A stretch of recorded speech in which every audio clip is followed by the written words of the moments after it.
നമ്മൾ സെനർ ഡയോഡാണ് ചെയ്യണത്. അപ്പോൾ ഇതാണ് ഇതിൻ്റെ സർക്യൂട്ട് ഡയഗ്രാം. അതുപോലെ തന്നെ ഈ സെനർ ഡയോഡ് മുകളിൽ ഈ വരെയുള്ള ഭാഗം എന്ന് പറഞ്ഞാൽ സെനറിൻ്റെ ഈ കറുത്ത സ്ട്രിപ്പ് പോലെ ഉണ്ടല്ലേ സെനറിൽ, അതാണ് ഈ വരെയുള്ളത്. അത് മുകളിലേക്കാക്കി കുത്തുക. 120 ഓമുള്ള റെസിസ്റ്റർ ഇവിടെ പറയുന്നത്. നമ്മുടെ കയ്യിൽ അതില്ലാതെ തന്നെ 150 എടുക്കുക.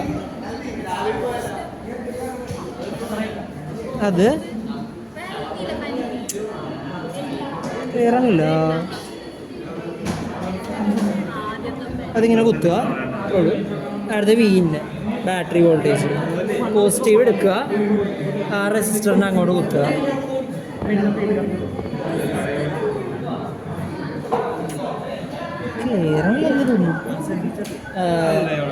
നെഗറ്റീവ് എടുക്കുക, ഡയോഡിൻ്റെ അടിയിലായിട്ട് കുത്തുക.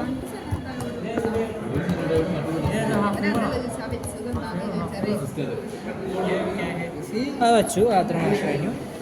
ആമീറ്റർ എടുക്കുക, ഡിജിറ്റൽ ആമീറ്റർ. അതിൻ്റെ പോസിറ്റീവ് എടുത്തിട്ട് സെനറിൻ്റെ നെഗറ്റീവ് നേരത്തെ കൊടുക്കുക. എന്നിട്ട് അതിൻ്റെ പോസിറ്റീവ് ചുമ്മാ ഒരു സ്ഥലത്തേക്ക് വിടും, നെഗറ്റീവ് ഒരു സ്ഥലത്തേക്ക് ചുമ്മാ കൊടുക്കുക.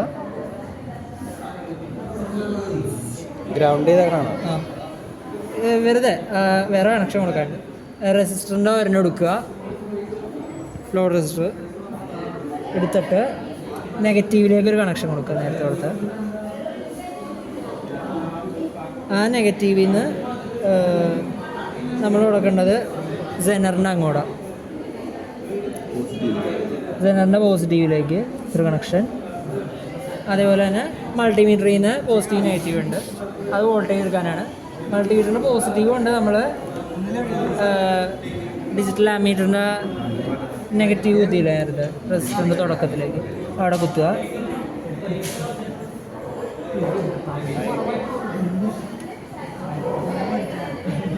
എന്നിട്ട് ഇതെടുക്കുക, ഇതിൻ്റെ നെഗറ്റീവ് എടുത്തിട്ട് നേരത്തെ കുത്തിയാൽ ഇതിൻ്റെ പോസിറ്റീവിലേക്ക്, ഡയോഡിൻ്റെ സെനറിൻ്റെ പോസിറ്റീവിലേക്ക്. കണക്ഷൻസ് കംപ്ലീറ്റ് ആയി. ഇനി ഇതിൻ്റെ ടേബിൾ നോക്കി അങ്ങനെ കാൽക്കുലേഷൻ എന്ന് പറയാം. കാൽക്കുലേഷൻ എന്ന് പറയുന്ന ടേബിളിലേക്ക് ഉണ്ട്. 2 ടേബിളുണ്ട്. ആദ്യത്തെ ടേബിൾ ഇതിലെന്ന് പറയുമ്പോൾ നമ്മളിത് സപ്ലൈ വോൾട്ടേജ് തുടക്കത്തിൽ ബാറ്ററിയിൽ 7 വോൾട്ടേജിൽ വയ്ക്കുക. 7 വെച്ചു വോൾട്ടേജ്. എന്നിട്ട് റെസിസ്റ്റൻസ് ബോക്സിൽ നിന്ന് കുറച്ച് കീ മാറ്റുക, ഇത് ഓണാക്കിയിട്ട് നമ്മൾ മില്ലി ആമീറ്റർ 20 മില്ലി ആംപിയറിൽ ഇടുക. എന്നിട്ട് ഇതെല്ലാം ഓണാക്കി കഴിയുമ്പോൾ വാല്യൂസ് ഇങ്ങനെ വരും.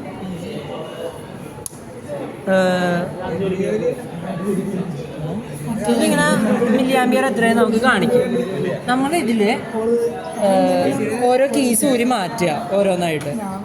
അപ്പോൾ അതനുസരിച്ച് അവിടെ വേരിയേഷൻസ് വരും.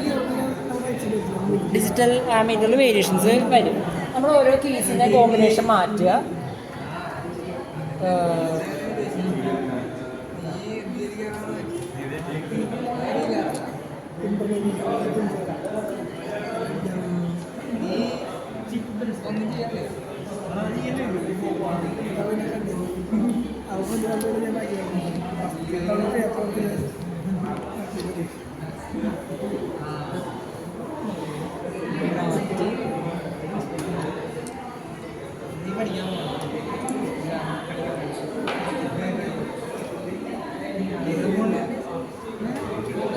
എത്ര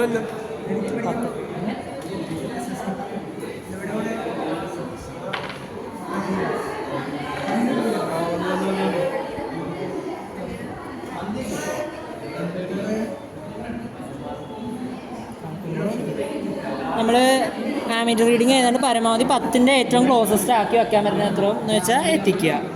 ഇതാണ് നമ്മുടെ ഇത്. നോക്കി ലോഡ് കറണ്ട് IL 10 ആക്കി വയ്ക്കുക നമ്മൾ. ഇതാണ് ഫസ്റ്റ് ടേബിളിലെ കണ്ടീഷൻ. വോൾട്ടേജ് 7 ആണ് കൊടുത്തേക്കണത് Vന്, അത് 7. അപ്പോൾ അതിന് V ഔട്ട് ഇതിൽ എത്ര വന്നേന്ന് നമ്മൾ ചെക്ക് ചെയ്യണം. V ഔട്ട്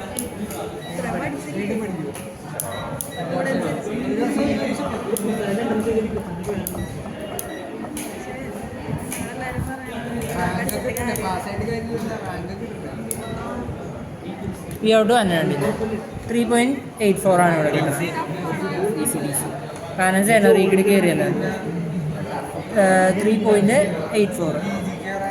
ഇവിടെ 4.6 കിട്ടിയാൽ ചെറിയ വേരിയേഷൻസ് ഒക്കെ അങ്ങനെ ഇങ്ങനെ ഉണ്ടാവും. അത് എഴുതി നമ്മൾ. എന്നിട്ട് അടുത്ത വോൾട്ടേജ് ഈ ആമീറ്ററിലേക്ക് നമ്മൾ ഇനി നോക്കേണ്ട ആവശ്യമില്ല. അത് സെറ്റ് ചെയ്ത് കഴിഞ്ഞു. 8 ആക്കുക. വോൾട്ടേജ് എടുക്കുക, എഴുതുക. അങ്ങനെ 9, 10, 11, 12 വരെ വയ്ക്കുക. 12 വരെ വയ്ക്കുക. വോൾട്ടേജ് ലാസ്റ്റ് നോക്കി എടുക്കുക, എഴുതുക. ഈ ടേബിൾ കംപ്ലീറ്റ് ആയി. അടുത്ത ടേബിൾ ഇൻപുട്ട് വോൾട്ടേജ് 12 സെറ്റ് ചെയ്ത് വെക്കണം നമ്മളിതിൽ. ഇൻപുട്ട് വോൾട്ടേജ് അടുത്ത ടേബിളിന് വേണ്ടി 12 മാത്രം സെറ്റ് ചെയ്ത് ഇനി മാറ്റില്ല. 12 സെറ്റ് ചെയ്തതിന് ശേഷം നമ്മൾ ഈ കീസ് എല്ലാം എടുക്കുക. റെസിസ്റ്റൻസ് 500 ഓം ആക്കുക.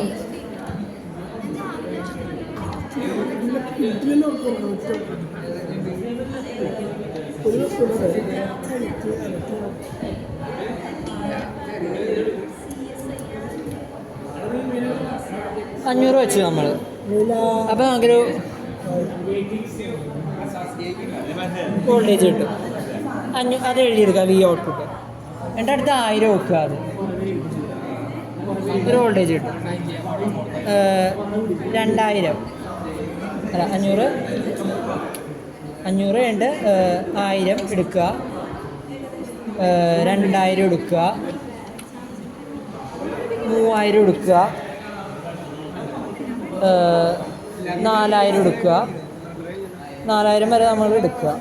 ഇപ്പോൾ നമ്മളൊന്നും ഒരു കാര്യം ശ്രദ്ധിച്ചില്ല. ആദ്യം വോൾട്ടേജ് 4.3 ഒക്കെ തുടക്കത്തിൽ അങ്ങനെ ആയിരുന്നു. 4.32 32 4.23 അങ്ങനെയൊക്കെ ആയിരുന്നു. 4.23 ഒക്കെ. പിന്നെ നമ്മളൊരു വാല്യൂ കഴിഞ്ഞതിന് ശേഷം എന്താണ് റെസിസ്റ്റൻസ് എന്തോരം കൂട്ടിയാലും വോൾട്ടേജ് വ്യത്യാസമല്ല.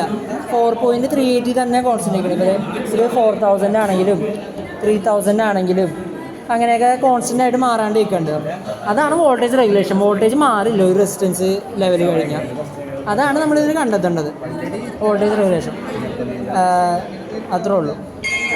ഡയോഡിൻ്റെ ഇത് രണ്ടും ഈ വാല്യൂസ് ഉപയോഗിച്ച് നമുക്ക് ലോഡ് കറണ്ടിൻ ഇതും 2 ഗ്രാഫ് വരയ്ക്കാം നമുക്ക്. ഇതേപോലെ വിഒയും വിനും ഇതും IL വെച്ച്. അത്രേ ഉള്ളൂ വോൾട്ടേജ് റെഗുലേറ്റർ.